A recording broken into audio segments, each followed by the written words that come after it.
Buenas a todos, ahora voy a hablarles del tema número 4, que es el surgimiento de los estados nacionales, en Europa y en América Latina. Cronológicamente es muy extenso y yo tengo que ser escueto, así que ya voy a arrancar. Para ello nos tenemos que adentrar en el siglo XVI, siglo donde notamos la crisis de las estructuras que dominaron durante la Edad Media, el feudalismo y la Iglesia Católica. El feudalismo, como todos sabemos, es el sistema de organización social compuesto por un señor feudal, por el ejército que protegía a los súbditos y los súbditos que labraban la tierra, o sea que vivían de la agricultura y pagaban tributos a ese señor feudal. Comenzó a entrar en crisis. ¿Por qué? La agricultura como actividad económica principal en Europa comenzó a ser desplazada paulatinamente por el comercio. Podemos decir de que el capitalismo ya en ese siglo comenzó a echar raíces. Por su parte, la Iglesia Católica, que durante la Edad Media había manejado completamente y había predominado políticamente en Europa, comenzó a perder poder con distintos fenómenos de carácter religioso, de carácter político, de carácter cultural. Como fue la Reforma Protestante, que surgió en Alemania con Martín Lutero y posteriormente, después pasados los años, con la Reforma Anglicana en Inglaterra, que generó la independencia política de los territorios del norte de Europa, como fueron Inglaterra y Alemania. Al mismo tiempo surgía el Renacimiento y el boom cientificista y el auge del individualismo. Ya saben, Descartes, el método, Miguel Ángel, bueno, todo lo que sabemos del Renacimiento. La Iglesia así perdía todo lo que era el monopolio del conocimiento.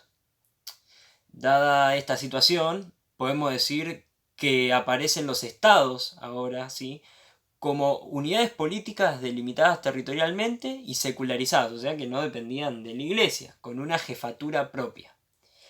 El concepto de Estado Nacional lo terminamos de arraigar en 1648 con la Paz de Westfalia, con la aparición del concepto de soberanía nacional. Bueno, sigamos.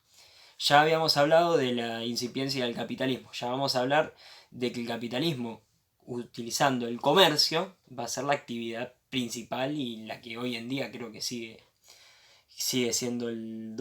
dominando. Así que bueno, el comercio internacional pasa a ser la actividad principal. No importaba en control territorial dentro de Europa, sino fuera de ella. ¿Por qué? ¿Qué hubo? En 1492 se descubrió América. Luego de eso, Inglaterra en el norte y España en América del Sur y Portugal, Francia también, comenzaron a tener colonias y comenzaron a participar de las rutas marítimas del comercio nacional, internacional.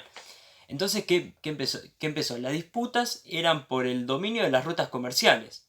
Y esta va a ser entre Inglaterra y España, las disputas por las rutas comerciales, iban a asignar la mayoría de los conflictos entre el siglo XVII y el siglo XIX.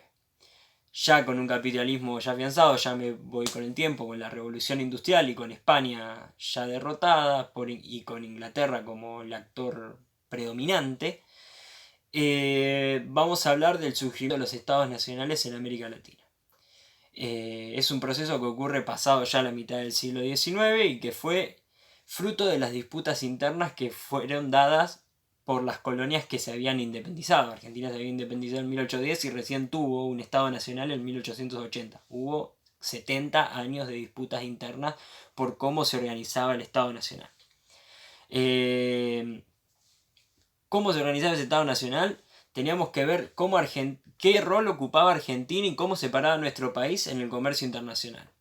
En esa lucha interna, ¿quién resultó vencedora? A nivel económico, la oligarquía porteña, que manejaba los negocios de la exportación agrícola, del excedente agrícola que se generaba acá, y que le dio forma a nuestro Estado Nacional. Este proceso de la conformación del Estado Nacional culminó en el año 1880 con Julio Argentino Roca, un representante de las oligarquías del interior del país, con un Buenos Aires federalizado, una Patagonia parte de nuestro país, con la formación de un aparato represivo y un aparato burocrático, como vieron, como ese ejemplo la creación del registro civil, y con el fomento de una identidad nacional. con atraer la escuela, los símbolos patrios, bueno, todo lo que conocemos.